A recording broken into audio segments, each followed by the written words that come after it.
எழுத்தச்சனின் அத்தியாத்ம இராமாயணம் கிளிப்பாட்டு மலையாள நூல் தமிழ் மொழிபெயர்ப்பு. இராமாயணம் மாதத்தின் 18ஆம் நாள் பாராயணம் இனிதே துவங்குகிறது. மார்கவிக்னம். வழியில் ஏற்பட்ட தடைகள். பறவைகளின் அரசனான கருடனைப் போல வாயுபுத்திரன் ஆகாயத்தில் சூரிய மண்டலத்தைப் போல செல்லும் வேளையில் தேவர்கள் கடல் வாயுபுத்திரனின் பலத்தையும் வேகத்தையும் கண்டு அவரை சோதிப்பதற்காகவே சுரசை என்பவளிடம் வாயுபுத்திரனின் சுகமான பயணத்தை தடுக்குமாறு கூறினார்கள். நாகங்களின் தாயான சுரசை விரைவாக வந்தாள். தன் மனதில் உள்ள மிகுந்த பலத்தை கொண்டு நுணுக்கமான பார்வையால் வாருங்கள் என்று கேட்ட அவள் ஆகாய வழியில் வாயுபுத்திரனின் வேகத்தை தடுப்பதற்காக செருக்கோடு சென்று அவனது எதிரில் நின்றாள். கடினமான வார்த்தைகளால் அவனிடம் இவ்வாறு கூறினாள்: வானரத்தில் சிறந்தவனே, என்னை தாம் காணவில்லையா?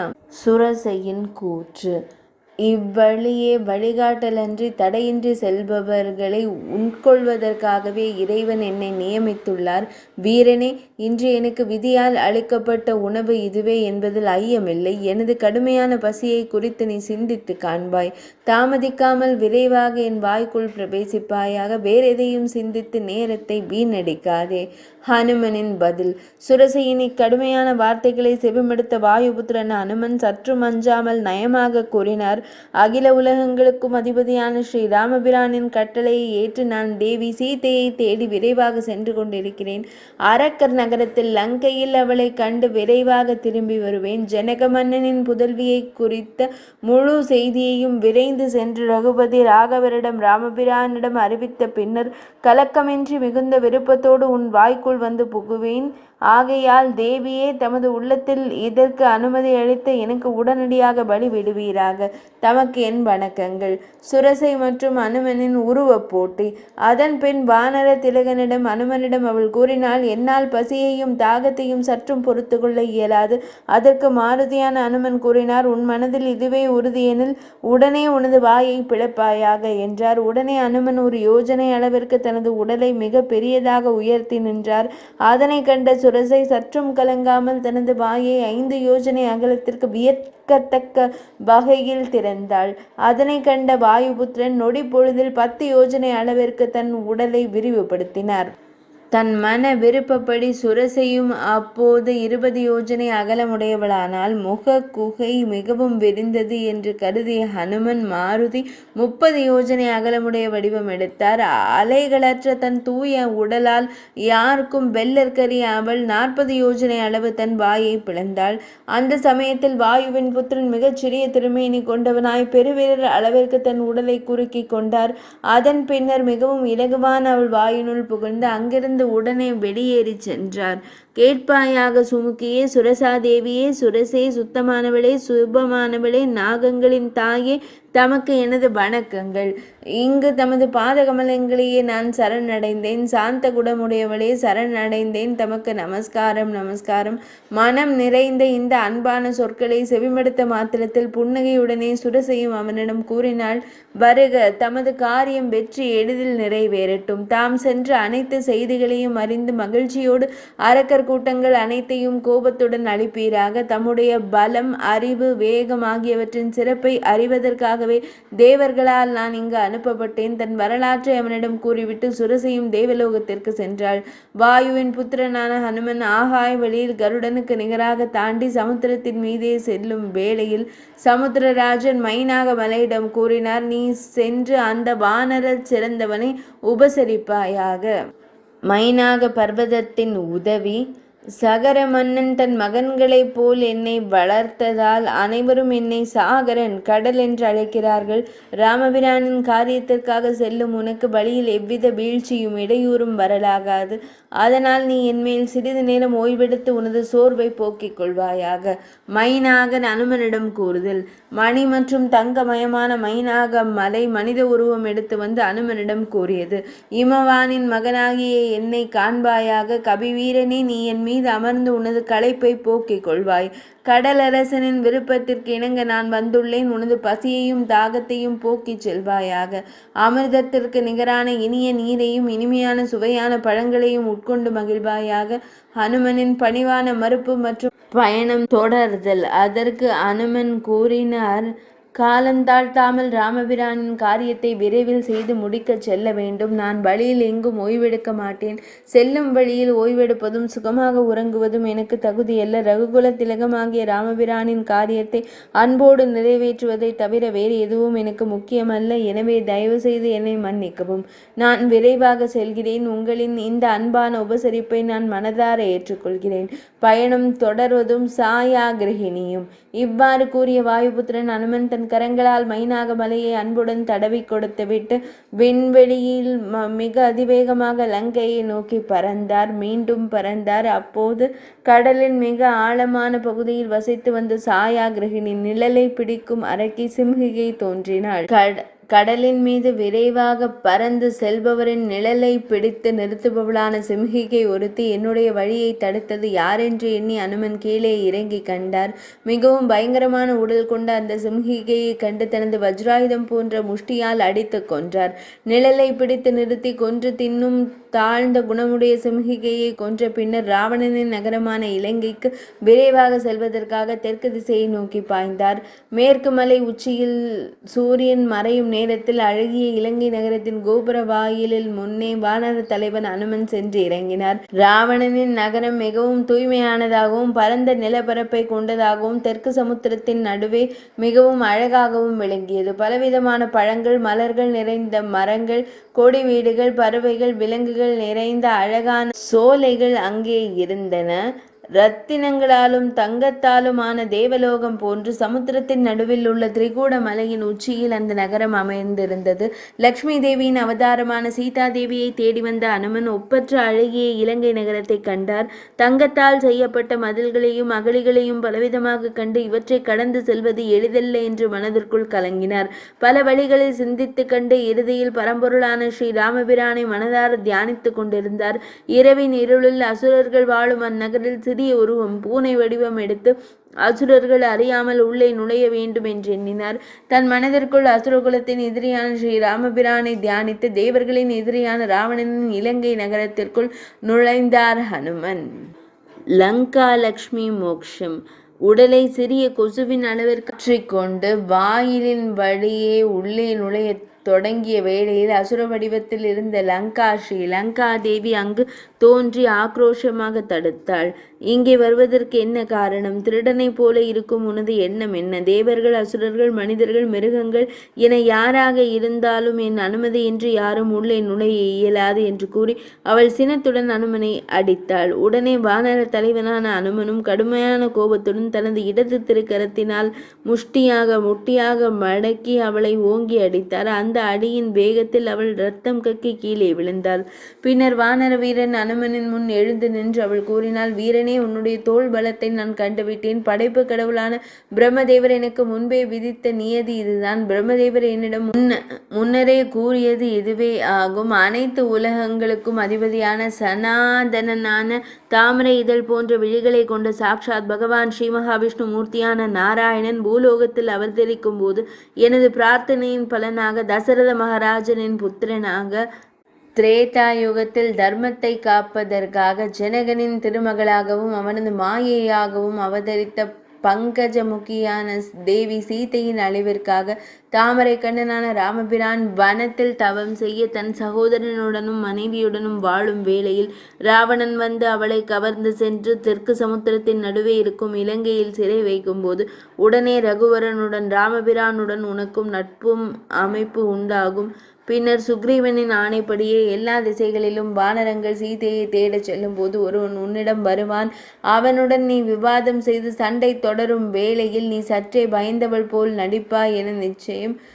போரில் உன்னிடம் அடி வாங்கி ராமதூதனால் உனக்கு கிடைக்கும் ஆசியையும் ஒரு வானரத்திடம் ஒரு நாள் அடிகொள்வாயானால் உனக்கு வந்த சாபம் நீங்கிவிடும் என்னும் பிரம்மனின் சொல்லை நினைவு கொண்டு அவர் அருளால் கபடமின்றி அவனை வழிவிட்டு நீ பல காலமாக இங்கே காத்திருந்தாய் அல்லவா?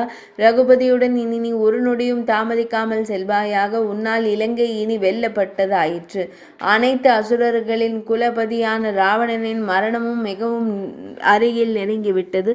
பகவானின் தொண்டனே, உனக்கு நல்வாழ்த்துக்கள். இனி தாமதிக்காமல் சென்று தேவியை காண்பாயாக.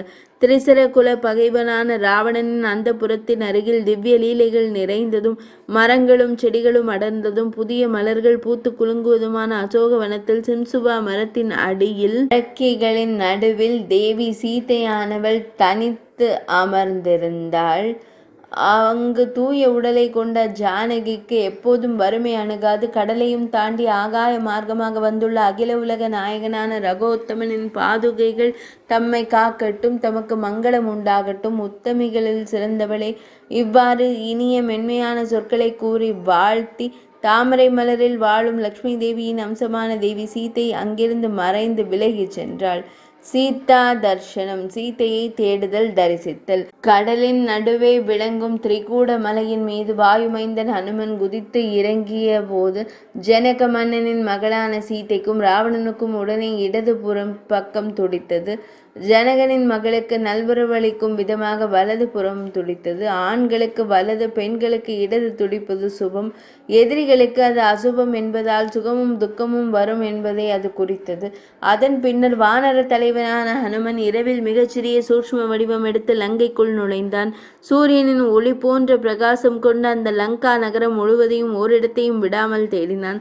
ராவணனின் இந்த ரத்தின மாளிகையில்தான் என் தேவி சீதை இருப்பாள் என்று எண்ணி பொன்னும் மணியும் நிறைந்த அந்த நகரத்தின் அனைத்து இடங்களிலும் தேடியும் சீதையை காணவில்லை. அப்போது லங்காதேவி அன்போடு கூறிய சொற்களை நினைவு கூர்ந்து ஹனுமன் அசோகவன பகுதியில் நந்தவனத்தில் தேடத் தொடங்கினார். அசோக மரத்தின் அடியில் மிகவும் தூய்மையுடன் அரக்கியரின் நடுவே துயரத்துடன் வாழ்கிறாள். தூய உடலுடைய ஜானகியிடம் அவளது நாயகனின் கதையை கூறி கடலையும் கடந்து வான்வழியே செல்ல அகில உலகங்களின் அதிபதியான ரகோத்தமன் தம்மை காப்பாராக, தமக்கு மங்களம் உண்டாகட்டும், சிறந்தோரின் கூட்டமே என்று இனிய மதுரமான சொற்களை கூறி இலங்கையிலிருந்து விடைபெற்ற லக்ஷ்மி தேவியும் மறைந்தாள். சீதா தர்ஷனம், தேவி சீதையை காணுதல். சமுத்திரத்தின் நடுவில் அமைந்த திரிகூட மலையின் மீது வாயுபுத்திரன் ஹனுமன் கடலை தாண்டி வந்தபோது ஜனக மன்னனின் மகளான சீதைக்கும் 10 தலை ராவணனுக்கும் இடது பாகம் நன்றாக துடித்தது. நல்லது அல்லது தீய நிமித்தம். சீதையின் நாயகனான ராமபிரானுக்கு வலதுபுறம் துடித்தது. இவ்வாறு நிமித்தங்கள் தோன்றினால் முறையே சுமுகமும் துக்கமும் விளையும். அதன் பின்னர் வானர தலைவனான ஹனுமன் இரவில் மிகச்சிறிய சூட்சும வடிவம் கொண்டு இலங்கைக்குள் நுழைந்தார். சூரிய கதிர்களை போல் பிரகாசிக்கும் அந்த இலங்கையின் ஒரு இடத்தையும் விடாமல் எங்கும் தேடினார். ராவணனின் ரத்தின மாளிகையில் தான் என் தேவி இருப்பாள் என்றெண்ணி பொன்னாலும் மணிகளாலும் செய்யப்பட்ட அந்த நகரத்தில் எங்கு தேடியும் காணாததால் லங்காதேவி முன்னதாக கூறிய வார்த்தைகளை மாருதி நினைவு கூர்ந்தார். லங்காதேவி அன்போடு சுட்டிக்காட்டி அந்த பூஞ்சோலை அசோகவனம் இருந்த திசையை நோக்கி தேடத் தொடங்கினார் அனுமன்.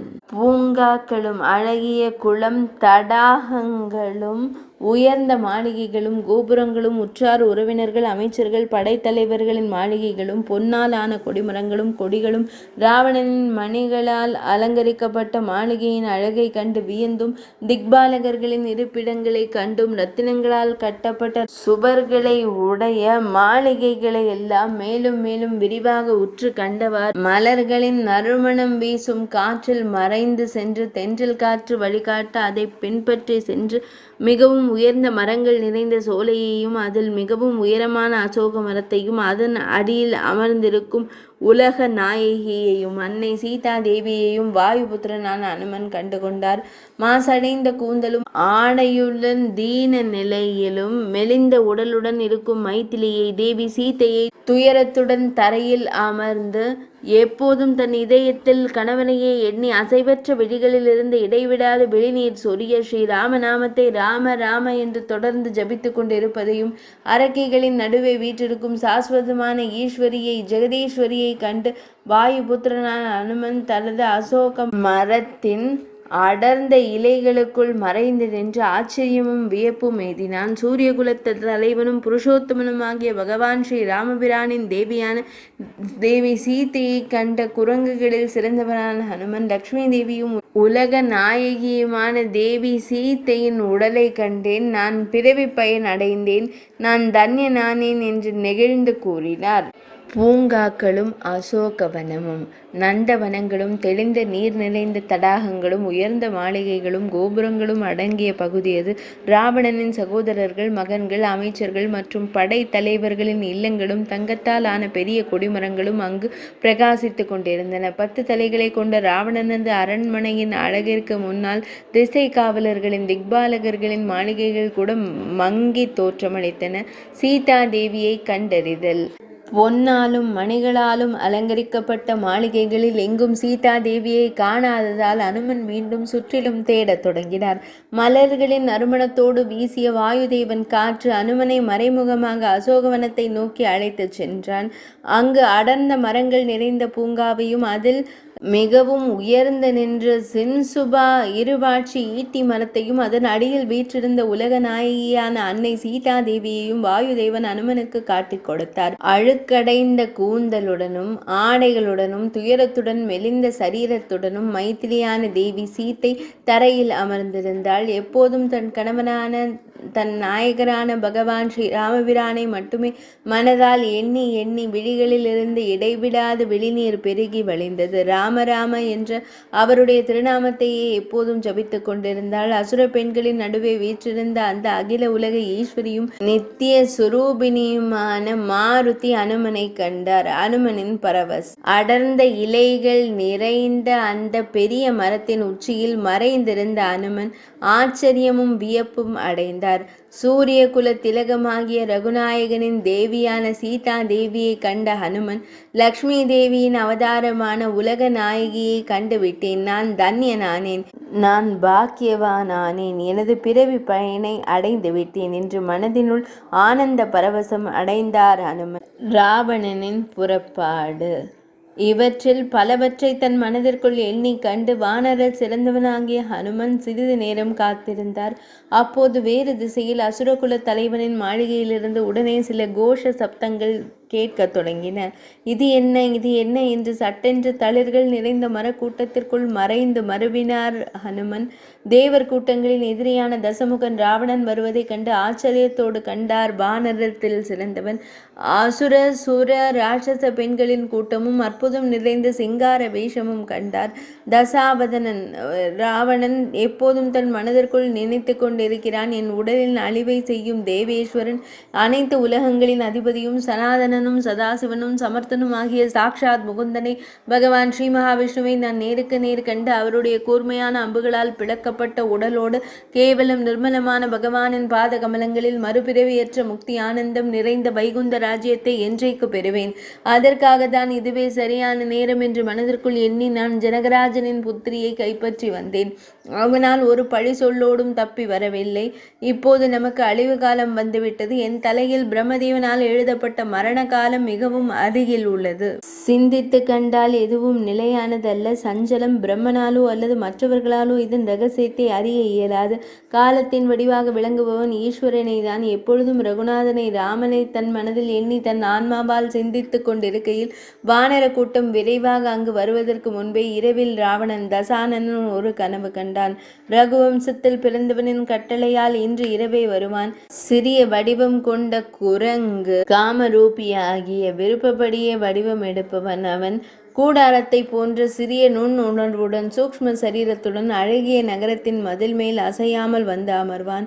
மரங்களின் உச்சியில் அன்போடு வந்து அமர்ந்து லக்ஷ்மி தேவியின் வடிவமான சீதையையும் கண்டு ராமபிரானின் செய்திகள் அனைத்தையும் அவளிடம் கூறுவான். கூறிவிட்டு விரைவில் இலங்கையை தீக்கிரையாக்கி அழித்துவிட்டு செல்வான். அப்படியென்றால் தாமதிக்காமல் நான் சென்று அவளை சீதையை வளர்ப்பதற்கான உபாயங்களால் ரகுபதியிடம் ராமபிரானிடம் நிகழ்ந்த விஷயங்கள் அனைத்தையும் தெரிவித்து ராமபிரானை இங்கு கோபத்துடன் வரவழைக்க வேண்டும். போர்க்களத்தில் நல் மரணம் சுகமரணம் அடைவது நிச்சயம். ராமபிரானின் பானம் என் மீது படும், போரும் நடக்கும். உத்தம கதியை அடைவதற்கு உத்தமமான உபதேசம் இதுவே. வேறெதுவும் எனக்கு ஏற்றதாக தோன்றவில்லை. தேவர்களின் கூட்டத்தின் வலிமையால் இது உண்மையாகும். சிலருக்கு சில சமயங்களில் கனவு நினைவாகும். தன் மனதில் பலவாறான பயத்துடன் சிந்தித்து இரவில் ராவணன் வெளியே புறப்பட்டான். பொன்மணி கடகம் தோள்வளை சிலம்பு இடுப்பு அணியான ஒட்டியானம் முதலான ஆபரணங்களின் ஒலி அருகில் கேட்பதைக் கண்டு கலங்கிய இதயத்துடன் சீதை திரும்பி கண்டபோது தன் முன்னே தேவர்களின் பகைவனும் அரக்கர் குல தலைவனும் ஆகிய ராவணனின் வருகையைக் கண்டு பேரதிர்ச்சியும் பயமும் அடைந்தாள் தேவி சீதை. தன் மார்பை தொடைகளால் மறைத்து கொண்டு மிகுந்த துயரத்துடன் தலையை குனிந்து நடுக்கமற்ற உடலுடன் தனது கணவனாகிய ஸ்ரீ ராமபிரானின் ஒப்பற்ற தூய்மையான அமைதியான திருமேனியை மனதில் தியானித்தவாறே இருந்தாள். அவ்வேளையில் மன்மத பானங்களால் வசமிழந்த 10 தலைகளை கொண்ட ராவணன் தேவியின் சீதையின் அருகே வந்து கரம் கூப்பி தொழுதவாறு அமர்ந்தான். ராவணனின் ஆசை பங்கப்படுதல். ராவணன் சீதையிடம் உரையாடுதல். இனிமையும் பணிவும் நிறைந்த சொற்களால் ஆனந்த ரூபிணியான சீதையிடம் ராவணன் உரையாடத் தொடங்கினான். அழகிய முகமுடையவளே, செவிமிடுப்பாய். நான் உனது தாமரை திருவடிகளின் தாசனாவேன். நற்குணங்கள் கொண்டவளே, என் மீது கருணை காட்டுவாயாக. அகில உலகங்களுக்கும் அதிபதியும் அரக்கர்களின் தலைவனுமாகிய என்னை பாராமல் உனக்குள்ளேயே ஒடுங்கி மறைந்து ஏன் இருக்கிறாய்?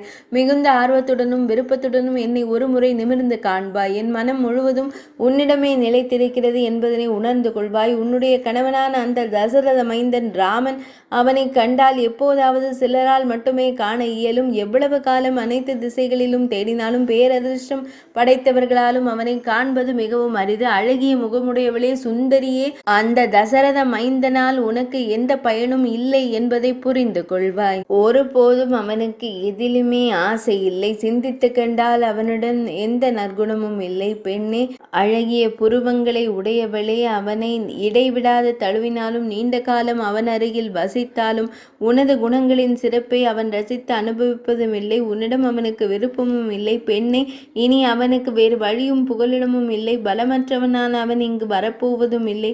உன்னால் அவனுக்கு ஆகப்போவதும் ஒன்றுமில்லை. அவன் புகழற்றவன், செய்நன்றி கொன்றவன், மிகவும் பற்றற்றவன், இரக்கமற்றவன். அன்பே, அவன் மானமற்றவன், தன்னைத்தானே பண்டிதனாக நினைத்து கொள்பவன். யாராலும் அவனை புரிந்து கொள்ள இயலாது. காட்டுவாசிகளின் நடுவே எப்போதும் வசிப்பவன், ஏழைகளிடம் விருப்பம் உள்ளவன், எதிலும் வேறுபாடின்றி சலனமற்று இருப்பவன். அவனுக்கு ஒரு சண்டாளனும் சிறந்த அந்தணனும் ஒன்றுதான். நாய்க்கும் பசுவிற்கும் கூட அவன் எந்த வித்தியாசமும் காண்பதில்லை. அன்பே, அவனது மனதை பொறுத்தவரை உனக்கும் ஒரு வேடர்குல பெண்ணுக்கும் இடையே எந்த வேறுபாடும் இல்லை. அவன் தன் உள்ளத்தில் உன்னை முற்றிலும் மறந்து விட்டான். இனி உன் கணவனுக்காக காத்திருந்தது போதும். அவன் உன்னை புறக்கணித்து விட்டான் என்பதில் ஐயமில்லை. எனவே இன்று என்னை ஏற்றுக்கொள்வாய். கையில் கிடைத்த விலை மதிப்பற்ற மாணிக்கத்தை விட்டுவிட்டு சாதாரண கண்ணாடி துண்டை ஏன் விரும்புகிறாய் பெண்ணே?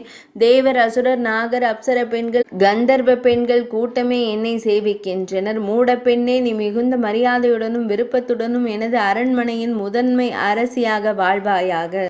இந்த பகுதியானது ராவணன் சீதையிடம் தன்னை திருமணம் செய்து கொள்ளுமாறு இறந்து வேண்டுவதும் அதற்கு சீதை சீற்றத்துடன் பொற்கொடியை கிள்ளி எரிந்து ராவணனுக்கு கொடுக்கும் பதிலடியும் ஆகும். ராவணனின் உரையாடல்: என் அன்பானவளே, என் நேரத்தை வீணாக்காதே.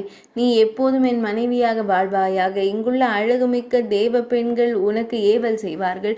காலனும் உனக்கு அஞ்சுவான். தேவேந்திரனாலும் பூஜிக்கப்படும் புண்ணியவான் நான் என்பதை அறிந்து கொள்வாய். என்னை ஏற்றுக்கொள்வாய். தாமரை முகத்தாலே உன் திருவடிகளில் பணிந்து வணங்குகிறேன். என்னை காப்பாற்றுவாய் என்று ராவணன் பலவாறாக கெஞ்சினான். சீதையின் சீற்றம். அதன் பின்னர் ஜனகனின் மகளான சீதை அவனுக்கும் தனக்கும் இடையே ஒரு பொற்கொடியை கிள்ளி போட்டு மிகுந்த கோபத்துடன் கூறினாள்: சூரியகுல திலகமாகிய ராமபிரானுக்கு பயந்துதான் நீ சந்நியாசி வேடமிட்டு அவர்கள் இருவரும் ராமலக்ஷ்மணர்கள் இல்லாத நேரத்தில் யாக அவிசை நாய்க்குட்டி தூக்கிச் செல்வது போல துணிச்சலாக என்னை கடத்தி வந்தாய். தசரத மன்னரின் கூர்மையான அம்புகளால் உன் உடல் பிளக்கப்பட்டு நீ உடலின்றி யமலோகம் செல்வாய். அதன் பலனை விரைவில் அனுபவிப்பாய். சீதையின் எச்சரிக்கை. அரக்கர் கோனே, ரகுகுல திலகராகிய ராமபிரானை ஒரு சாதாரண மனிதன் என்று உன் மனதால் தவறாக எண்ணி விடாதே. அவர் கடலையும் மிக எளிதாக கடந்து வருவார் என்பதில் ஐயமில்லை. கன நேரத்தில் தன் கூர்மையான அம்புகளால் இந்த இலங்கையையே சாம்பலாக்கி விடுவார். சீதா ராவண உரையாடல். மண்டோதரி தடுத்தல். உன் சகோதரர்கள், மகன்கள், அமைச்சர்கள், படைத்தலைவர்கள் மற்றும் உன்னுடைய படைகளும் நிச்சயமாக அழியப் போகின்றன. பூமி தேவியின் பாரத்தை போக்கக்கூடியவன் பிரம்ம பிரம்மதேவரின் வேண்டுதலால் உன்னை அழிக்கவே இந்த பூ உலகில் அவதாரம் எடுத்துள்ளார். அதற்கு ஒரு முக்கிய காரண உருவமாகவே நான் ஜனக மன்னனின் மகளாக பிறந்தேன். இதை இனி உன் மனதில் தெளிவாக உணர்வாயாக. உன்னை கொல்வதற்காக அவர் விரைவில் வந்து என்னை அழைத்துச் செல்வார். மிதிலாபதியின் மகளான தேவி சீதையின் இந்த கடுமையான சொற்களை கேட்டு அளவற்ற சினம் அடைந்த ராவணன் தன் கரத்தினில் பயங்கரமான வாளை ஏந்தி உடனே சீதையை கொல்வதற்கு ஓங்கினான். அந்த சமயத்தில் மயனின் மகளான மண்டோதரி மிகுந்த இரக்கத்தோடும் தகுந்த நியாயத்தோடும் அவனை தடுத்து நிறுத்தினாள். தசவதனா, ராவணா, நிறுத்துவாய் நிறுத்துவாய், என் வார்த்தைகளை செவிமடுப்பாய். அறிவில்லாத அரசனே, தகாத இந்த செயலை சிந்தியாதே. இந்த மனித பெண்ணை கொல்வதை கைவிடுவாய். திக்கற்றவளாய் மிகுந்த துயரத்தால் உடல் மெலிந்து கணவனை பிரிந்த ஏக்கத்தோடும் தன் கற்பை பற்றி பிடித்து கொண்டு தேவி சீதையானவள் தன் கணவனை பிரிந்த ஏக்கத்தோடும் தன் கற்பை பற்றி பிடித்து கொண்டு இந்த அந்நிய இடத்தில் இரவும் பகலும் அரக்கிகளின் கொடூரமான வார்த்தைகளை செவிமடுத்து மனமுடைந்து போயிருக்கிறான். துர்மதி உள்ளவனே, இதைவிட பெரிய பாவம் வேறெதுவும் இல்லை. பிரபுவே, வீரர்களான ஆண்களுக்கு இத்தகைய பழிச்சொல் தகுமா? தேவர்கள், அசுரர்கள், நாகர்கள், அப்சர பெண்கள், கந்தர்வர்கள் போன்றோரின் அழகிய பெண்கள் கூட்டமே தமக்கு வசப்பட்டு இருக்கும்போது இந்த பெண்ணை ஏன் கொல்ல துடிக்கிறாய்? தசமுகனான ராவணன் மண்டோதரியின் தயவான சொற்களை செவிமடுத்து நாணமடைந்த அரக்கைகளிடம் அச்சத்துடன் இவ்வாறு கூறினான். நீங்கள் அவளை பேசி உங்கள் வசப்படுத்துங்கள். பயமுறுத்தும் வார்த்தைகளாலும் அன்பான நய உரைகளாலும் பல்வேறு பாவ விகாரங்களாலும் அந்த பூமி தேவியின் மகளான சீதையின் மனதை மாற்ற முயலுங்கள். எனக்கு இன்னும் 2 மாத கால அவகாசம் உள்ளது. இவ்வாறாக ராவணன் அரக்கைகளிடம் கூறிவிட்டு கோபத்துடனும் பொறாமையுடனும் அந்த புறத்திற்குள் சென்று தங்கினான். மிகவும் கடுமையான மற்றும் கொடூரமான சொற்களாகிய அம்புகள் தைத்ததால் சீதா தேவி தன் மனதில் மிகுந்த துயரமுற்றிருந்தாள். அப்போது திரிஜர் விரைந்து வந்து, இது தகாது, நீங்கள் அமைதியாக இருங்கள் என்று அரக்கைகளிடம் கூறிவிட்டு மேலும் தொடர்ந்தாள். அரக்க பெண்களே, என் சொற்களை கேளுங்கள். இந்த கற்புடைய பிராட்டிக்கு சீதைக்கு வணக்கம் செலுத்துங்கள். துயரம் நிறைந்த இதயத்தோடு நான் சற்று உறங்கிய போது ஒரு கனவை கண்டேன். அகில உலகங்களுக்கும் அதிபதியான ஸ்ரீ ராமபிரானும் ஐராவதத்தின் மீது அமர்ந்த வீரமிக்க லக்ஷ்மண சுவாமியும் தனது அம்புகளிலிருந்து வெளிப்படும் தீப்பொறிகளால் லங்கையை சந்தேகத்திற்கு இடமின்றி எரித்து சாம்பலாக்கினர். போர்க்களத்தில் ராவணனை எளிதாக கொன்று அரக்கர் ராஜ்யத்தை விபீஷணனுக்கு வழங்கி தேவியை சிறப்புடன் தன் மடியில் அமர்த்தி மரியாதையுடன் அயோத்தி நகரத்தை அடைந்து வீற்றிருந்தார். அதே நேரம் வஜ்ராயுதமேந்திய தேவேந்திரனின் பகைவனான ராவணன் ஆடையற்ற நக்ன வடிவில் சாணம் நிறைந்த பெரிய சாண குழியில் தன் உடலெல்லாம் எண்ணெய் தேய்த்து ஈர ஆடையும் நளினமான மாலையும் தலைமேல் சூடி தன் சகோதரர்கள், அமைச்சர்கள், புதல்வர்கள் படைகளுடன் மூழ்கியதாக ராவணனை கண்டு வியப்புற்றேன். அரக்கர்களின் குலபதியான விபீஷ்ணாழ்வார் பக்தியுடன் ராமபிரானின் திருவடி தாமரைகளை சேவித்து நின்றார். அரக்க பெண்களே, உங்களுடைய தீய எண்ணங்களை கைவிடுங்கள். நான் கண்ட இக்கனவு உறுதியாக மெய்யாகும். மூடத்தனமின்றி இன்னும் சில தினங்களுக்கு இவளை சீதையை பரிவோடும் எவ்வித துன்பமும் இன்றியும் பாதுகாப்பாக பார்த்து கொள்ளுங்கள். திரிஜடையின் இந்த எச்சரிக்கை வார்த்தைகளை செவிமடுத்த அரக்க பெண்கள் வியப்படைந்தனர். அவர்கள் அனைவரும் மனமயக்கத்தினால் உறங்கி போயினர். வைதேகியோ, தேவி சீதையோ மனதிற்குள் மிகுந்த துயரம் நிறைந்தவளாயிருந்தாள். ஹனுமத் சீதா சம்பாதம். ஹனுமன் சீதையின் உரையாடல். விடியற் காலையில் இந்த அரக்க பெண்கள் எனது உடலை தின்று முடிப்பதற்குள் என்னை ரட்சிக்க வேறு யாரும் இல்லை. இங்கே எனக்கு மரணம் வருவதை தவிர வேறு வழி ஏதும் எனக்கு தெரியவில்லை. அந்த மானிட வீரரும் ராமபிரானும் என்னை மறந்துவிட்டார். இனி காலந்தாழ்த்தாமல் உடனடியாக என் உயிரை மாய்த்து கொள்வதே வழி. காக்குஸ்தனும் ராமபிரானும் எத்துணை கருணையற்றவராகிவிட்டார். மனதில் இவ்வாறு பலவற்றையும் சிந்தித்து மிகுந்த துயரத்தோடு மெல்ல மெல்ல எழுந்து நின்றாள் ஜானகி. நடுங்கும் இதயத்தோடு தன் கணவனை குறித்து எண்ணிக்கொண்டே தாழ்ந்து தொங்கிக் கொண்டிருந்த ஒரு சிம்சுப அசோக மரத்தின் கிளையை பிடித்து கொண்டாள். அரக்கர்களின் இந்த நகரில் இரவு முழுவதும் தேடி அலைந்த யான் இறைவனின் பெருங்கருணையினால் மரக்கூட்டங்களில் சிறந்த அரிய சிம்சுபா இருவாட்சி மரத்தையும் அதன் அடியில் உள்ள பீடத்தையும் அன்போடு கண்டேன். அதை கண்ட என் நோக்கம் நிறைவேறி பாக்கியவான் ஆனேன். பகவானின் திருவடி தூசியை சுமக்கும் எனக்கு இது என்னே பாக்கியம், என் பாக்கியமே தமக்கு நமஸ்காரம் என்று வானர சிரேஷ்டனான ஹனுமன் கூறிவிட்டு அங்கே சிறிது நேரம் அசையாமல் அமர்ந்திருந்தார். தேவி சீதையானவள் சிந்திக்கிறாள். ஆகாச வழியில் ரகுகுல திலகனின் அழகிய வரலாற்றை எனக்கு வரிசையாக புகழ்ந்துரைத்தது யார்? வாயு பகவானின் பேரருளோடு இதை கூறி எனக்கு செவிமடுக்கச் செய்தாரோ, அல்லது பாவியாகிய என் மனதின் பிரம்மையோ மயக்கமோ? நீண்ட காலமாக நான் இங்கே உறங்கவே இல்லையே, அதனால் இது கனவாக இருக்கவும் வழி இல்லையே. என் செவிகளுக்கு அமுதமாக விளங்கும் என் கணவரின் இந்த இனிய சரிதம் உண்மையாக வேண்டும். என் தெய்வமே, எந்த ஒரு உத்தம புருஷன் இதை எனக்கு கூறினானோ அவன் என் கண் முன்னே தோன்றுவானாக.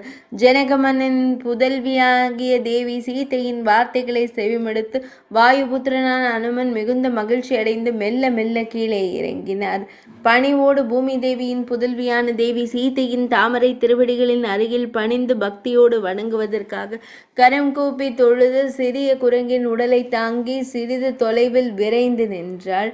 அவனை கண்ட தேவி சீதை, இங்கு அரக்கர்களின் தலைவன் ராவணன் குரங்கு வடிவம் எடுத்து என்னை ஏமாற்ற வந்துள்ளானோ என்று ஐயுற்றாள். சிவ சிவ, இது என்ன என்று எண்ணி மிதிலை மன்னனின் மகளான சீதா தேவி தன் மனதில் பயம் கலந்தவளாய் சிந்தித்து கொண்டிருந்தாள். துர்மதியுடைய தசமுகன் ராவணன் பொய் பேசுகிறான் என்று சிந்தித்து அவள் தலை குனிந்து அமர்ந்திருந்ததை கண்ட வானர தலைவன் ஹனுமன், அகில உலகிற்கும் தலைவியே, தமது தாமரை திருவடிகளே எனக்கு தஞ்சம். என்னை சிறிதும் சந்தேகிக்க வேண்டாம். தமது தந்தையான ஜனக மன்னரிடம் நான் அமைச்சனாக இல்லாவிட்டாலும் தம்மை பாதுகாக்கும் உன்னத தந்தை போன்றவன் நான். சுமுக்கியே, அழகிய முகமுடையவளே, நான் கோசல நாட்டின் தலைவனான ஸ்ரீ ராமபிரானின் தாசன்.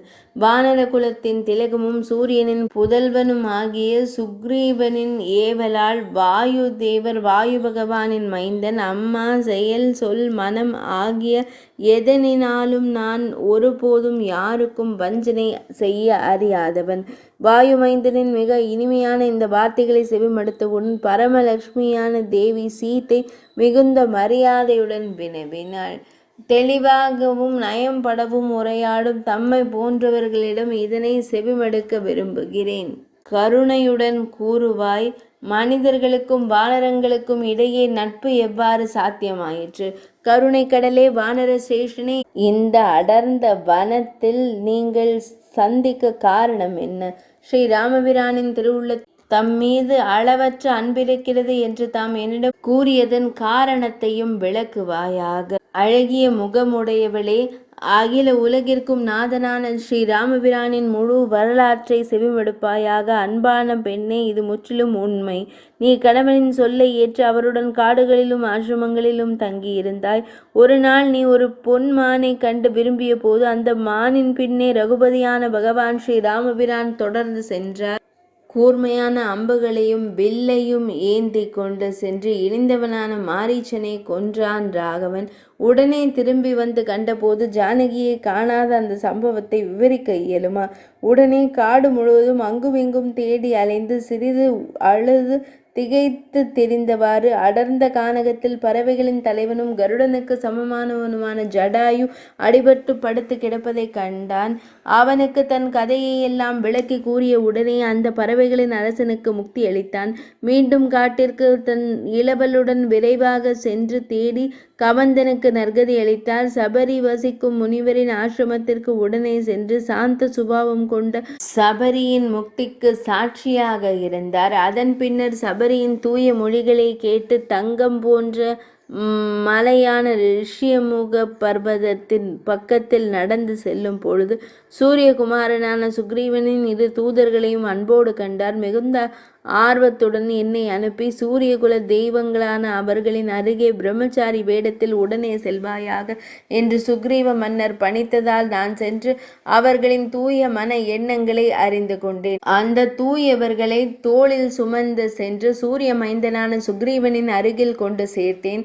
அவர்கள் இருவருக்குள்ளும் உடனடியாக நட்பை ஏற்படுத்தினேன். அக்னியை சாட்சியாக கொண்டு இருவருக்கும் இடையே உள்ள துன்பங்களை உடனடியாக தீர்ப்பதற்காக சூரிய மைந்தனான சுக்ரீவனின் மனைவியை பலவந்தமாக கவர்ந்து சென்ற தாரையின் நாயகனான வாலியை கொன்றார் ராகவன். சூரியகுலத் தோன்றலாகிய ராமபிரான் தன் ராஜ்யத்தை வழங்கிவிட்டார். தேவியை தேடி காண்பதற்காக வானர தலைவர்களையும் குரங்கு படைகளின் தலைவர்களையும் 4 திசைகளுக்கும் தனித்தனியாக 1,00,000 பேரை நியமித்தார். அப்போது ரகுபதி மாருதியை அனுமனை அருகில் அழைத்து தன் பெயரில் எழுத்துக்கள் பொறிக்கப்பட்ட கணையாளியை மோதிரத்தை பெற்று கொடுத்தார். ஜனக மன்னனின் மகளின் கரத்தில் நீ இதை கொடுக்க வேண்டும். என் பெயர் பொறிக்கப்பட்ட மோதிரம் இது. மேலும் உடனடியாக உனது மனதிற்குள் என் மீது குரு நம்பிக்கை, உறுதியான நம்பிக்கை ஏற்படுவதற்காக மரியாதையுடன் எனது அடையாள வார்த்தையையும் அடையாள செய்தியையும் கூறுகிறேன். அதை நீ தேவியின் கரங்களில் விரைவாக கொடுத்து உலகை ஆளும் அன்னையை கண்டு ஆனந்தப்படுவாயாக. இவ்வாறு இனிமையான முறையில் காற்றின் மைந்தனுக்கு அனுமனுக்கு அறிவுறுத்தி சீதா தேவியின் கரத்தில் கொடுக்குமாறு வழங்கினார் பகவான் ஸ்ரீ ராமபிரான். அனுமன் மிகுந்த அடக்கத்துடனும் வணக்கத்துடனும் மரியாதையுடனும் பின்வாங்கி வணங்கி நின்றார். மிதிலை மன்னனின் மகளான சீதா தேவி அதனை கண்டு மகிழ்ந்து விழிகளிலிருந்து பேரானந்த வெளிநீர் வடிய பெற்றாள். தன் கணவனைப் போலவே எண்ணி அதை அன்போடும் தன் தலையில் சூட்டிக் கொண்டாள். ராமபிரானின் பெயர் பொறிக்கப்பட்ட மோதிர முத்திரையை வானரகுல தலைவனே, மகா புத்திமானே, நீ என் பிராணனை அளித்தவன், எனக்கு பெரும் நன்மையை செய்தவன், பகவதி பரமாத்மாவுமாகிய ஸ்ரீனிவாசனான பகவான் ஸ்ரீ ராமபிரான் பக்தர்களிடத்தில் மிகுந்த நம்பிக்கையும் தயையும் கொண்டவன். பல நற்குணங்களும் உடைய அவனை தவிர வேறு யாரையும் என் கணவனாக நான் எண்ண மாட்டேன். என் செல்வம் அவனே. என் சுகத்தையும் தினமும் நான் இருக்கும் நிலையையும் மலர் போன்ற என் தவிப்பையும் தாம் கண்டீர் அல்லவா? தாமரை இதழ் போன்ற விழிகளை உடையவனிடம் என் மீது கருணை இருக்குமாறு நீ கூறி புரிய வைப்பாயாக. அரசர்களின் தலைவனான ராவணன் எனக்கு விதித்துள்ள காலக்கெடு 2 மாதங்கள் மட்டுமே ஆகும் என்பது திண்ணம். அதற்குள் ராமபிரான் இங்கு வருவதை தடுத்து நிறுத்துவதற்கு நீ வழி செய்யாதே. அத்தனை தினங்களும் நான் உன் உயிரை தாங்கி பிடித்திருப்பேன். அதனால் விரைவாக வந்த அந்த தசமுகனை ராவணனை வதம் செய்து என்னுடைய துயரத்தை போக்கி என்னை காப்பதற்காக அவரிடம் கூறுவாயாக. வாயுதேவனின் புதல்வனான அனுமனும் மைத்திலியான தேவி சீதையின் இந்த வார்த்தைகளை செவிமடுத்து ஆக்குலப்பட்டு உடனே ஆறுதலாக கூறினார். ஜனக மன்னரின் புதல்வியே, விரைவாக சென்று இந்த செய்திகளை கூறி முடிப்பதற்கு முன்பாகவே இலக்குவனோடும் வானர கூட்டத்தின் பெரும் பலத்தோடும் ஸ்ரீராமபிரான் இங்கு வந்து சேர்வார் என்பதில் எந்த ஐயமும் இல்லை. மகன்கள், அமைச்சர்கள், சுற்றத்தார்கள் சூழும் ராவணனை சூரியகுலத்து ராமபிரானின் அம்புகள் நொடி பொழுதில் அழிக்கும். அன்னை சீதா தேவியை மிகுந்த கருணை கடலான தமது கணவர் தம்மை மீட்டு அயோத்தி நகருக்கு மதிப்பு மரியாதையுடன் அழைத்து செல்வார். வாயுபுத்திரனின் இந்த வார்த்தைகளை செவிமடுத்ததும் லக்ஷ்மி தேவியின் அவதாரமான தேவி சீதை வினவினாள். இங்குள்ள பரந்த கடலை வானர சேனைகளோடு எந்த விதத்தில் கடந்து வர இயலும் என்று மனிதர்களின் சிறந்த ராமபிரான் கருதுகிறான் என்று வினவினாள். அதற்கு மாருதியான அனுமன் மைத்திரியிடம் கூறினார். நரதேவனான ராமபிரானையும் அவனது இளவலையும் மற்றும் உள்ள வானர சேனைகளையும் கனப்பொழுதில் என்னுடைய தோள்களில் ஏற்றி விரைவாக கடக்க வைப்பேன்.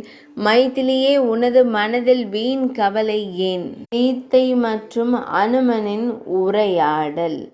மிகுந்த ஆற்றல் கொண்ட ராமபிரான் அசுர குலத்தை முழுமையாகவும் இலங்கையையும் சிறிதும் தயக்கமின்றி சாம்பலாக்குவார். உறுதியான மனம் கொண்டவளே, அழகான உடலமைப்பு உடையவளே, எனது உடல் அனுமதிக்கும் வரை இந்த துன்பங்கள் ஏதுமின்றி காலம் கடந்துவிடும் அல்லவா?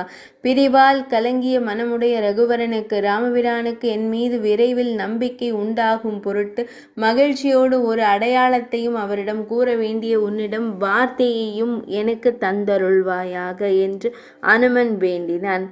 இந்த வாயுபுத்திரனின் வார்த்தைகளை செவிமடுத்த தேவி சீதையும் சிறிது நேரம் தன் மனதில் சிந்தித்து தன் தலைமுடியில் வீற்றிருந்த அழகிய சூடாமணியை கழற்றி ஆஞ்சநேயனின் கையில் கொடுத்தாள். மகனே, கேட்பாய். மேலும் ஒரு அடையாள வார்த்தையை நீ கேட்டு மனதிற்கொண்டு அதை அவர் செவியில் கூறுவாயாக. அதை செவிமடுத்ததும் அதே கணத்தில் என் கணவருக்கு என் மீது உடனடியாக முழு நம்பிக்கை உண்டாகும் என்பதில் ஐயமில்லை. அது நிச்சயம். முன்பொரு சமயம் நாம் சித்திரக்கூட மலையில் மிகுந்த தவ உறுதியோடு அளவற்ற இன்பத்துடன் வாழ்ந்த காலத்தில் உலர்த்துவதற்காக நான் வைத்திருந்ததை உண்பதற்காக ஒரு காகம் கொத்திக் கொண்டிருந்ததை நான் கண்டு கொண்டிருந்தேன். அந்த சமயத்தில் தூய திருவடிகளை கொண்ட ராமபிரான் தன் திருமுடியை என் மடியில் அழகாக வைத்து விரைவாக உறங்கிவிட்டார். அப்பொழுது தேவேந்திரனின் மகனான ஜெயந்தன் சுக்ராத்மஜன் காகாசுரன் விரைவாக ஒரு காகத்தின் உருவமெடுத்து வந்தான். அது பலமுறை மாமிச துண்டுகளை கொத்திய போதிலும் நான் பொறுமையோடு இருக்க எண்ணினேன். பின்னர் கடுமையாய் உடைந்த பாறை துண்டுகளை எடுத்து அதன் மீது வீசி எறிந்தேன்.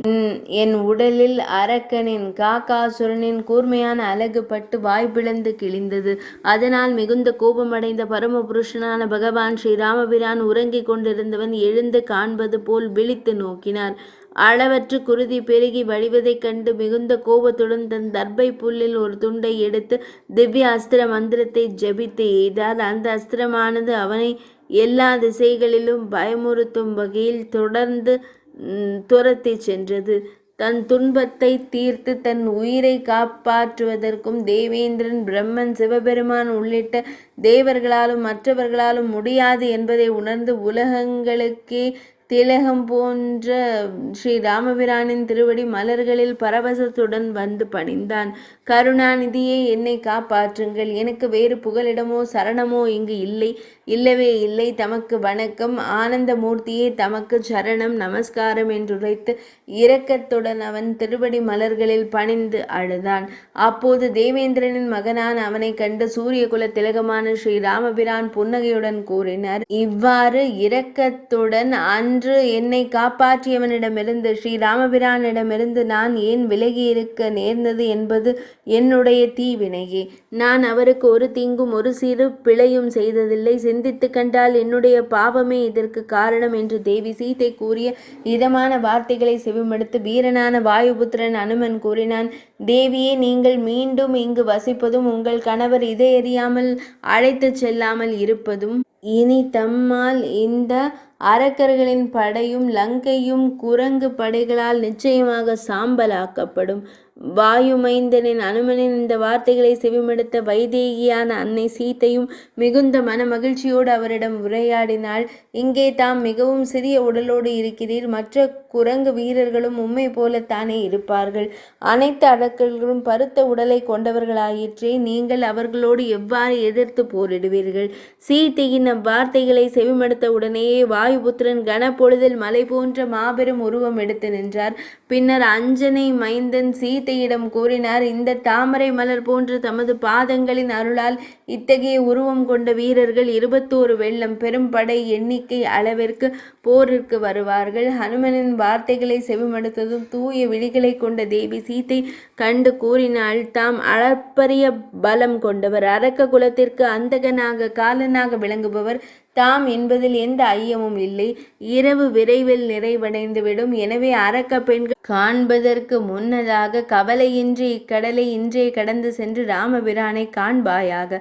மகனே, என் செய்திகள் அனைத்தையும் அவரிடம் தெரிவித்து இந்த சூடாமணியை தலையணியை உடனடியாக அவரது திருக்கரங்களில் கொடுப்பாயாக, திருக்கரங்களில் சேர்ப்பாயாக. சுக்ரீவனின் மாபெரும் படை மற்றும் வீரர்களான ராமலக்ஷ்மணர்களோடு தாம் விரைவாக திரும்பி வர வேண்டும். வழியில் எந்த தடையும் விபத்துமின்றி வாயுபுத்திரனே தாம் நல்முறையில் செல்வீராக.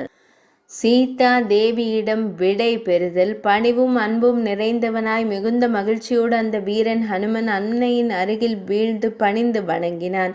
இனிய சொற்களை கூறியவாறே அகில உலக அன்னையான தேவி சீதா தேவியை மீண்டும் 3 முறை வலம் வந்தான். தாயே, அடியேனுக்கு விரைவில் புறப்பட விடை தந்தருளுங்கள். எவ்வித துயரமும் இன்றி எந்நாளும் இன்புற்று வாழ்வீராக என்று வேண்டினான். அதற்கு சீதா தேவி, என் மகனே, உனக்கு மங்களம் உண்டாகட்டும். உன்னை எப்போதும் இறைவன் காத்தருளட்டும். உனது தலைவனான ராமபிரானை விரைவில் இங்கு அழைத்து வருவாயாக. இவ்வுலகில் நீ நீண்ட காலம் சுகமாக வாழ்வாயாக. என் மகனே, உனக்கு நன்மையும் நிலையான ஆற்றலும் உண்டாகட்டும் என்று வாழ்த்தினாள். வாயுபுத்திரனான ஹனுமனும் அகில உலக அன்னையிடம் மரியாதையுடனும் ஆசைகளை பெற்றுக்கொண்டு அங்கிருந்து விடைபெற்று சென்றார். லங்கா மர்த்தனம், அசோகவனத்தை அழித்தல்.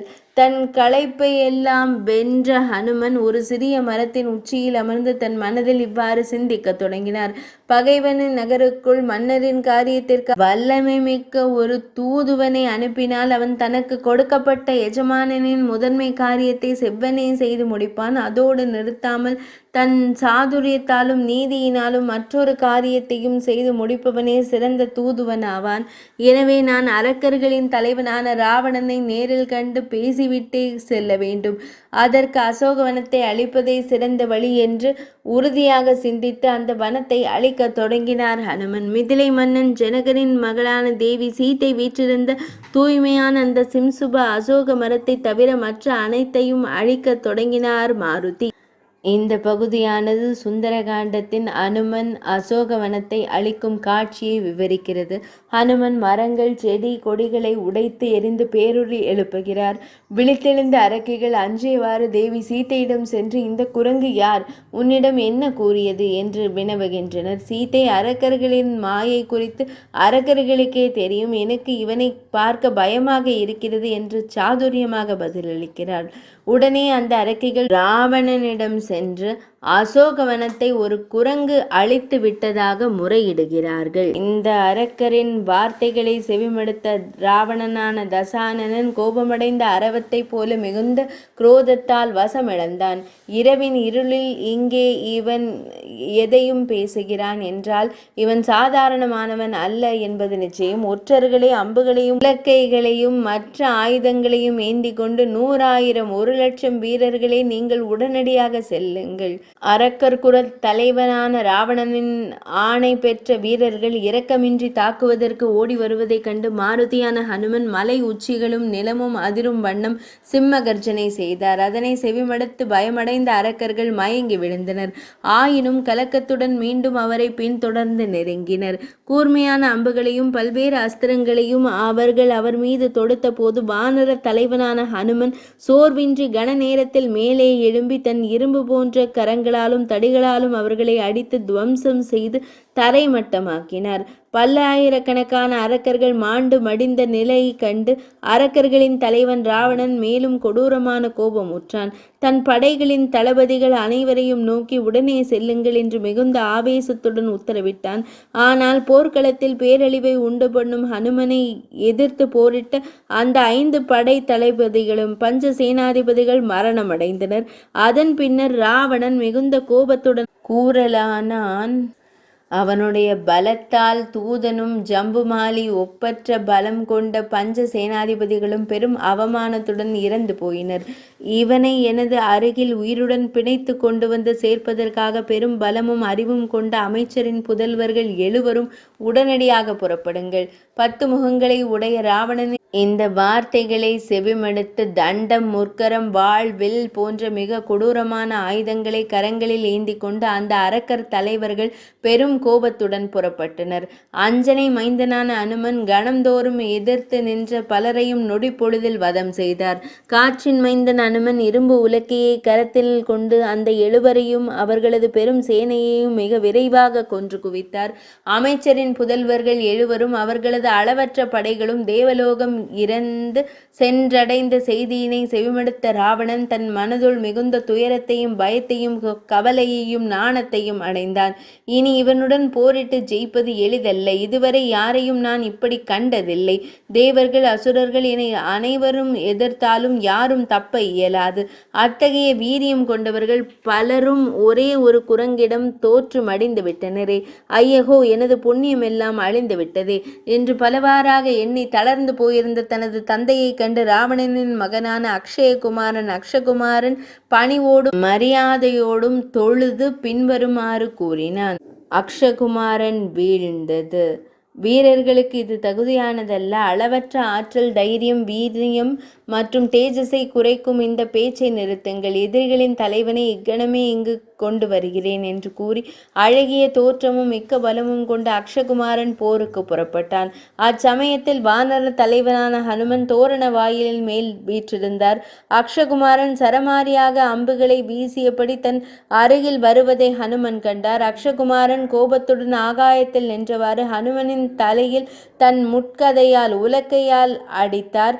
அதனால் ஹனுமன் அவனை திருப்பி தாக்கி பலசாலியான அக்ஷகுமாரனை யமலோகத்திற்கு அனுப்பி வைத்தார், கொன்றுவிட்டார். ராவணனின் புலம்பல். தேவர்களின் எதிரியும் அரக்கர்களின் தலைவனுமான ராவணன் தன் மகன் அக்ஷகுமாரன் இறந்த செய்தியை செவிமடுத்து மிகுந்த துயரமுற்றான். பின்னர் தேவேந்திரனை வென்றவரும் அளப்பரிய பலம் கொண்டவருமான தன் மூத்த மகனான இந்திரஜித்திடம் மேகநாதனிடம் மிகுந்த கோபத்தோடும் துயரத்தோடும் பின்வருமாறு கூறினான். அன்பு மகனே, என் வார்த்தையினை செவிமடுப்பாய். உன் சகோதரன் யமலோகம் அடைந்ததை நீ அறியவில்லையா? போர்க்களத்தில் என் மகனை கொன்ற அந்த வானர தலைவனை யமலோகத்திற்கு அனுப்புவதற்காக ஈடற்ற பெரும் படையுடன் விரைவாக செல்வாயாக. அதற்கு பின்னர் உன் தம்பிக்குரிய இறுதி கடன்களை நீர்க்கடன்களை நிறைவேற்றுவாயாக. ஹனுமத் பந்தனம். ஹனுமனை கட்டுதல். தந்தையின் இச்சொற்களை அன்போடும் மரியாதையோடும் செவிமடுத்த இந்திரஜித் உடனே அவரிடம் பின்வருமாறு கூறத் தொடங்கினான். பெருமானே, தந்தையே, தமது மனதில் இருக்கும் துயரத்தை கைவிடுவீராக. தமது மனக்குறையையும் அவமானத்தையும் நான் முற்றிலுமாக தீர்த்து வைப்பேன். மரணமில்லாதவன் அவன் என்பதில் ஐயமில்லை. இல்லை என்றால் வேறு யாராவது தனது பலத்தால் இங்கு வர துணிவார்களா?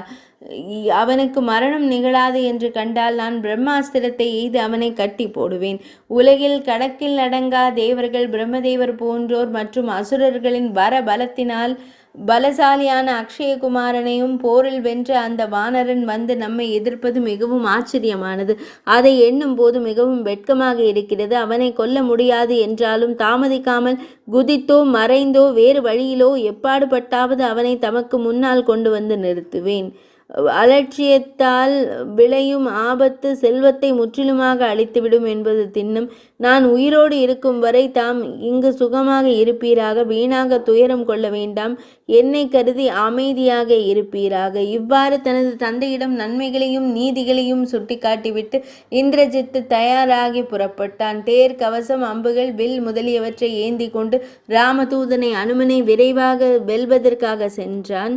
கருடனின் ஒலி போல ஆகாயத்தில் சத்தமிட்டான். வீரியமிக்க மாருதியும் ஹனுமனும் கர்ஜித்தார். இருவரின் தோள் பலத்தையும் வீரியத்தையும் வேகத்தையும் கண்டபோது இருவர் மனதிலும் பரஸ்பரம் ஒருவரை ஒருவர் குறித்த பெரிய மதிப்பு உருவானது.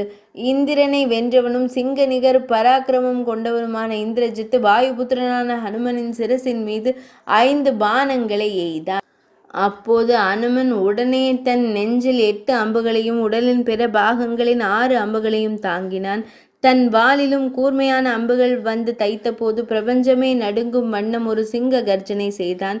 அதன் பின்னர் வானர திலகமான அனுமன் தன் குருதி சிந்திய கோபத்துடன் உடனடியாக மேகநாதனின் இந்திரஜித்தின் சாரதியை கொன்றான். குதிரைகளுடன் கூடிய அந்த தேரையும் நொடி பொழுதில் பொடியாக்கினான். மேகநாதனும் தூரத்திற்கு தாவி குதித்தான். பின்னர் மிகுந்த பராக்கிரமத்துடன் வேறொரு தேரில் ஏறி வந்த மேகநாதன் சிறந்த அஸ்திரங்களை மழை போல பொழிய தொடங்கினான். சினமுற்ற ராவண மைந்தனின் அம்பு பாய்ந்ததால் வானர தலைவன் அனுமனின் சில ரோமங்கள் பிளந்தன. அதனால் அவனுக்கு எந்த ஒரு பாதிப்பும் ஏற்படவில்லை என்பதை கண்டு சிந்தித்து அவன் மீது பிரம்மாஸ்திரத்தை எய்தான்.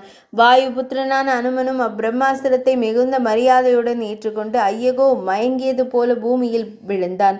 ராவண மைந்தன் உடனே அவனை பிழைத்து தன் தந்தையின் முன் கொண்டு போய் நிறுத்தி வணங்கினான்.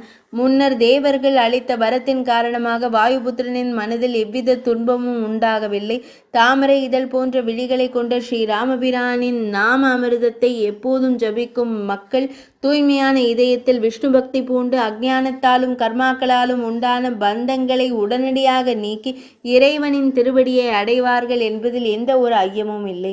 ரகுகுல திலகனான ராமபிரானின் திருவடி தாமரைகளில் தன் மனதை சமர்ப்பித்த ராமதூதனுக்கு அனுமனுக்கு உண்மையான பந்தம் கட்டு உண்டாக முடியாதல்லவா?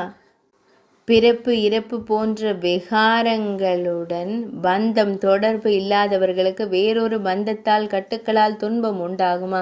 கபட எண்ணத்துடன் கை கால்கள் தளர்ந்து போனது போல நடித்து படுத்து கொண்ட பின்னர் பல அரக்கர்கள் மிகுந்த மகிழ்ச்சியோடு கயிற்று துண்டுகளால் அவனை கட்டினர். அதனால் வலிமை மிக்க இந்திரஜித்து கட்டியிருந்த பிரம்மாஸ்திரத்தின் கட்டு அப்போதே விலகியது. அவனுடைய உள்ளத்தில் பயமில்லை என்றாலும் தான் கட்டுண்டு இருப்பதாகவே பாவனை செய்தான். அரக்கர்கள் அவனை தூக்கி கொண்டு ஆரவாரத்துடன் செல்லும் வேளையில் காரியத்தின் முக்கியத்துவம் கருதி அவன் அசையாமல் அமைதியாக கிடந்தான். ஹனுமான் ராவண சபையில் வாயுபுத்திரனை ஹனுமனை அரக்கர் குல தலைவனின் ராவணனின் முன் கொண்டு வந்து இந்திரஜித் இவ்வாறு கூறினான். கணக்கற்ற சிறந்த அரக்கர்களை கொன்ற இவன் விரைவில் பிரம்மாஸ்திர பிணைப்பிற்கு உட்பட்டான். தந்தையே தமது மனதில் அமைச்சர்களோடு சேர்ந்து இதனை சரியாக ஆராய்ந்து தக்க நடவடிக்கை எடுப்பீராக. வானர கூட்டத்தில் ஒருவனான இவன் சாதாரணமானவன் அல்லன். பகைவர் கூட்டத்திற்கெல்லாம் ஒப்பற்ற காலன் யமனாவான். தன் மகனின் இவ்வார்த்தைகளை செவிமடுத்த தசானனன் ராவணன் அருகில் நின்ற பிரகஸ்தனிடம் சிந்தித்து இவ்வாறு கூறினான். இவன் இங்கு வந்ததற்கான காரணம் என்னவென்றும் எங்கிருந்து வருகிறான் என்பதும் சோலையையும் அதை காப்பவர்களையும் முன்னதாக மற்ற அசுரர்களை தாக்கி அழித்து தூளாக்கியது, தூய்மையான ஒருவனின் தூதன் என்று கூறுவது ஆகியவற்றை இவனிடம் உடனடியாக விசாரிப்பாயாக என்று இந்திரஜித் ராவணன் கூறியதை செவிமடுத்து பிரகஸ்தன் வாயுபுத்திரனான அனுமனிடம் வினயத்துடனும் மரியாதையுடனும் வினவத் தொடங்கினான். வானரமே, கூர்மையான புத்தி உடையவனே, உன்னை இங்கு அனுப்பியது யார்? அரச சபையான இந்த லங்கா சபையில் உண்மையை கூறுவாய். உன்னை இங்கு யாரோ அனுப்பியிருக்கிறார்கள் என்பது நிச்சயம். மனதில் இருக்கும் அனைத்து பயத்தையும் நீக்கிவிடுவாய். இந்த சபை பிரம்ம சபைக்கு நிகரானது. இங்கே இலங்கை மன்னனின் ஆட்சியில் பொய் பேசுவதோ அதர்ம செயல்களோ கிடையாது என்பதை தெரிந்து கொள்வாய். இலங்கை அசுரர்களின் படைத்தலைவன் பிரகஸ்தன் கேட்ட நீதியான வினாக்களை செவிமடுத்த வாயுபுத்திரன் அனுமன் தன் மனதில் ரகுகுல திலகனான ஸ்ரீ ராமபிரானை தியானித்து புன்னகையுடன் மெதுவாக கூறத் தொடங்கினான். ஹனுமனின் ஹிதோபதேசம். ஹனுமனின் அறிவுரை. அசுரர்களின் தலைவனே, தெளிவான இந்த வார்த்தைகளை மிக விரிவாக கேட்பீராக. நான் போற்றத்தக்க பகவான் ஸ்ரீ ராமபிரானின் தூதன் என்பதை அறிந்து கொள்வீராக. அனைத்து உலகங்களுக்கும் அதிபதியும் தேவேந்திரனால் பூஜிக்கப்படுபவனும் புண்ணிய உருவமும் ஆனவனுமான புருஷோத்தமனும் பரம்பொருளுமே எனது தலைவன் ஆவார். அவர் ஆதிசேஷன் மீது பள்ளி கொள்பவர், தூய்மையானவர், குற்றமற்ற இறைவனுக்கு இறைவன். அசுரர்களின் பகையான அவர் போகத்தையும் வாழ்வின் இன்ப முக்தியையும் வீடு பேற்றையும் அளிப்பவர். அனைத்து உயிர்களின் இதயமென்னும் மணி மண்டபத்தில் வாசம் செய்பவர், பரமேஸ்வரனால் சேவிக்கப்படுபவர், 5 பூதங்களுக்கும் அதிபதியானவர். இந்த பகுதியில் ஹனுமன் ராவணனிடம் ராமபிரானின் பெருமைகளையும் வரலாற்றையும் விவரித்து கூறுகிறார். தாம் தூய மனதுடன் காட்டிற்கு சென்று ஜனக மன்னனின் புதல்வியாகிய ஜானகியை, சீதையை திருமணம் செய்து கொண்டீர் அல்லவா? தமது அழிவு இங்கு வருவதற்கான காரணம் அந்த தாமரை போன்ற பாதங்களை கொண்ட தேவி சீதையின் மீது கொண்ட ஆசையே ஆகும். பின்னர் தனு மற்றும் மதங்க முனிவரின் ஆசிரமத்தில் தவம் இயற்றும் தம்பியுடன் இளவலான லக்ஷ்மண சுவாமியுடன் சென்றான். சூரியனின் மைந்தனான சுக்ரீவனுடன் அக்னி சாட்சியாக நட்பு கொண்டான். தேவேந்திரனின் மைந்தனான பாலியை ஒரே அம்பினால் கொன்று கிஷ்கிந்தையின் ஆட்சியை சுக்ரீவனுக்கு வழங்கினான். தன் திருவடிகளில் சரணடைந்த சுக்ரீவனுக்கு சுக்ரீவ சாம்ராஜ்யத்தை அளித்தான். சுக்ரீவன் தன் மனைவியை தேடுவதற்காக ஆயிரக்கணக்கான வானர வீரர்களை அனைத்து திசைகளுக்கும் அனுப்பினான். லங்கைக்கு வந்து உன்னை சந்தித்தேன். அசோக வனத்தின் மரங்களை அழித்ததும் போர் செய்ய வந்த அசுரர்களை அழித்ததும் உண்மைதான் பிரபு. என்னை அழிக்க வந்த காரணத்தினால் என் மரண பயம் சிறிதுமின்றி இந்த உலகத்தில் மற்ற உயிரினங்கள் யாரும் இல்லை என்ற நிலையில் அவர்களை அழைத்தேன். 10 தலைகளை உடையவரே ராவணனே, போர்க்களத்தில் தமது உடலை பாதுகாப்பதற்காக மட்டுமே நான் தம்முடைய வீரர்களை அழித்தேன். 100 கோடி ஆண்டுகள் வாழ்ந்து உடல் மூப்படைந்தாலும் உயிர்களுக்கு தன் உடலின் மீதுள்ள ஆசை மிகவும் அதிகம் என்பதை நினைவில் கொள்வாய். உன் மகனின் கரங்களில் இருந்து புறப்பட்ட பான பாசத்தினால் பிரம்மாஸ்திரத்தினால் நான் சிறிது நேரம் கட்டுண்டு கிடந்தேன். பல லட்சம் ஆண்டுகள் கடந்து உடல் மூப்படைந்தாலும் உயிர்களுக்கு தன் உடலின் மீதுள்ள ஆசை குறையாது என்பதனை நீ உணர்வாயாக.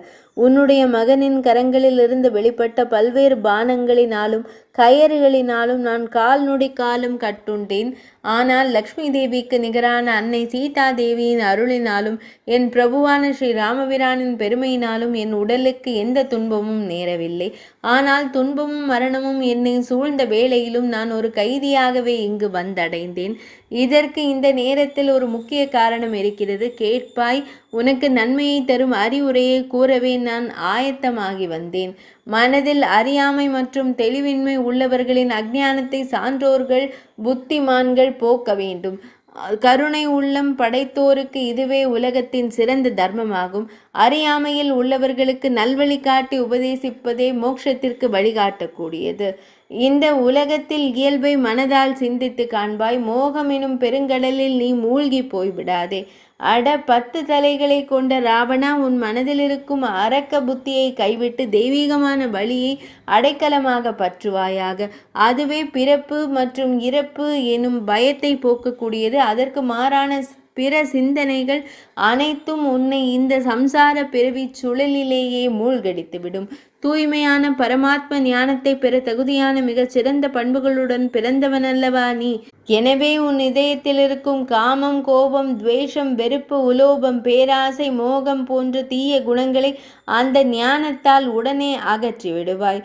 பிரம்மதேவனின் புதல்வரான புலஸ்தியரின் வழியில் வந்த பேரனான நீ உன்னுடைய உயர்குல பிறப்பினால் அரக்கத்தன்மையை, ராட்சச குணத்தை ஏற்றுக்கொண்டு விட்டாய்.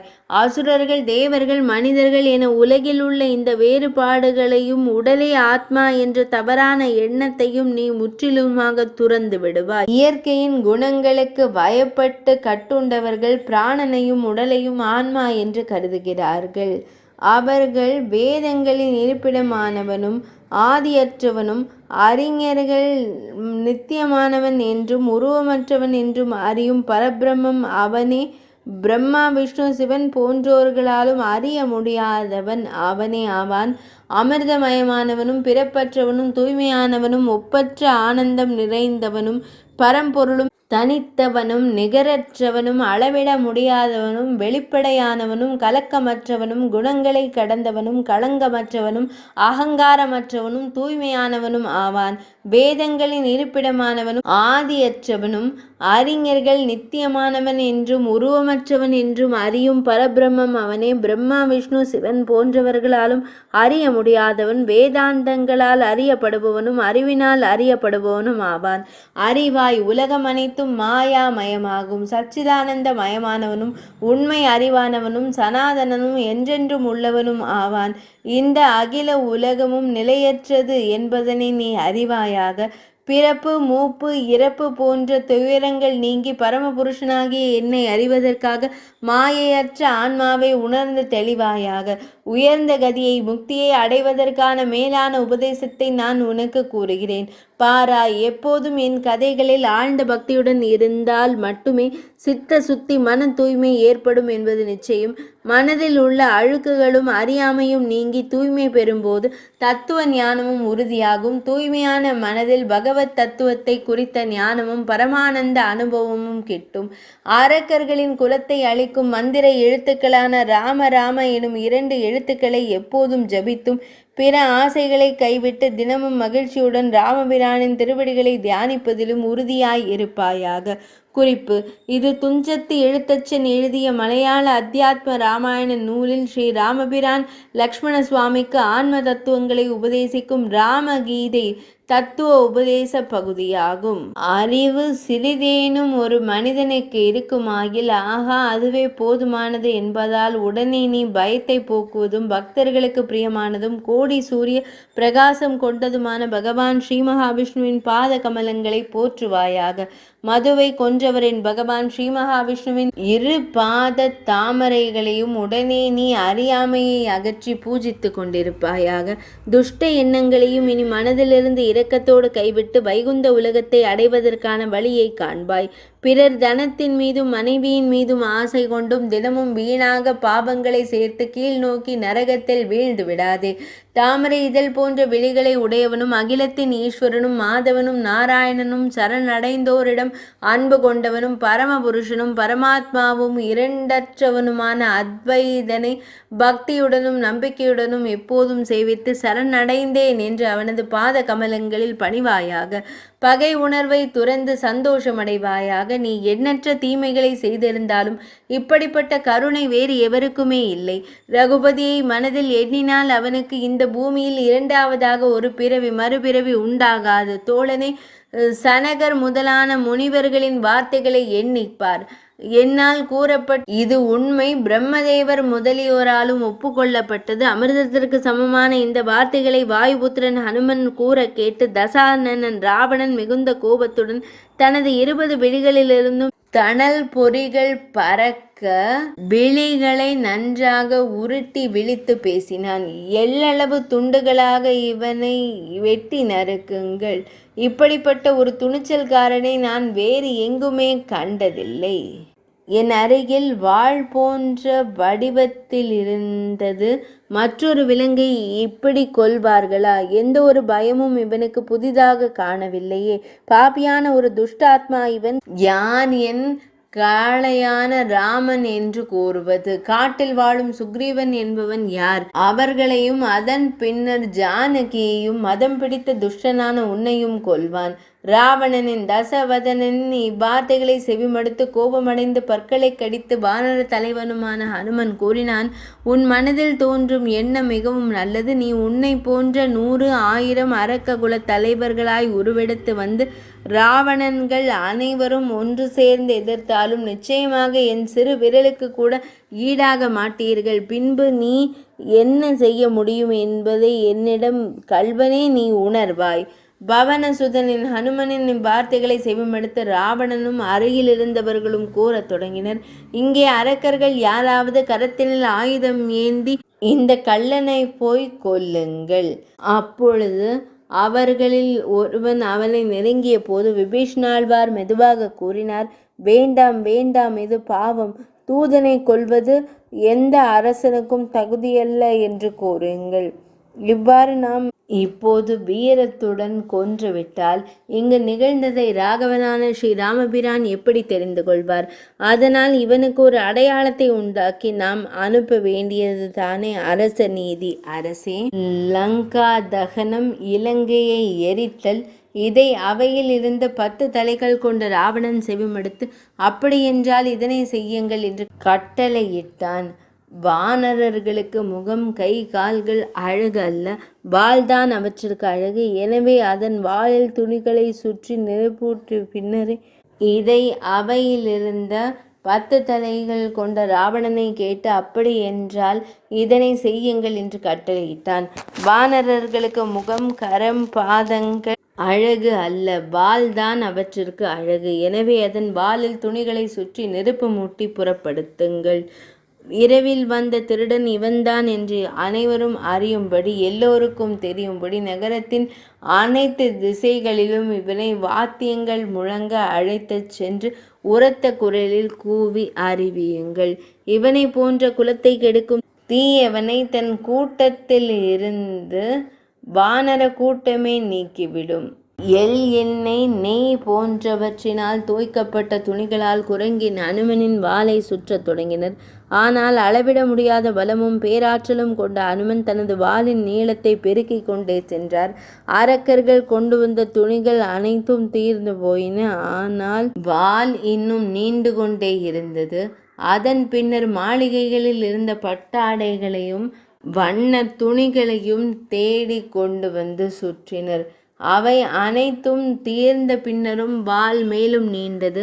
அங்கிருந்த அனைத்து துணிகளையும் கொண்டு வந்து சுற்றினர். எண்ணெய், நெய் மற்றும் வாசனை திரவியங்கள் தோய்க்கப்பட்ட தெய்வீக பட்டாடைகளின் தொகுப்பையும் சுற்றினர். சினமும் ஒடுங்கிய பின்னர் அளவு கடந்த இந்த வானரனுக்கு எங்கிருந்து இப்படி ஒரு சக்தி வந்தது?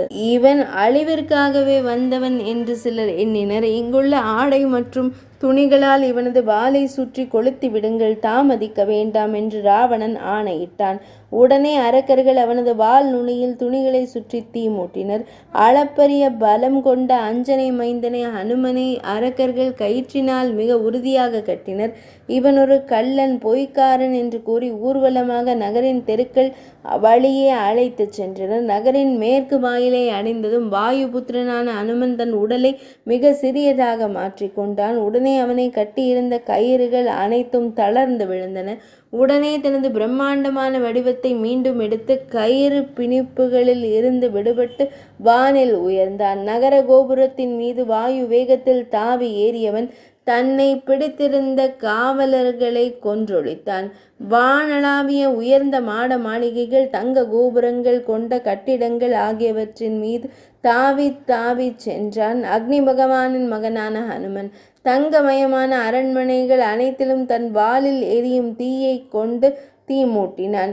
நெருப்பு பற்றி எரிந்து பெருகியது. அழகிய பல மாளிகை கூட்டங்களை சுட்டெரிக்க தொடங்கியது. அத்துடன் யானை படைகள், குதிரைப்படைகள், தேர் படைகள் மற்றும் காலாட்படைகளையும் அக்னி இரையாக்கத் தொடங்கியது. இராமாயண மாதத்தின் 18ஆம் நாள் பகுதியான பாராயண கதை தொடர் இனிதே நிறைவடைந்தது.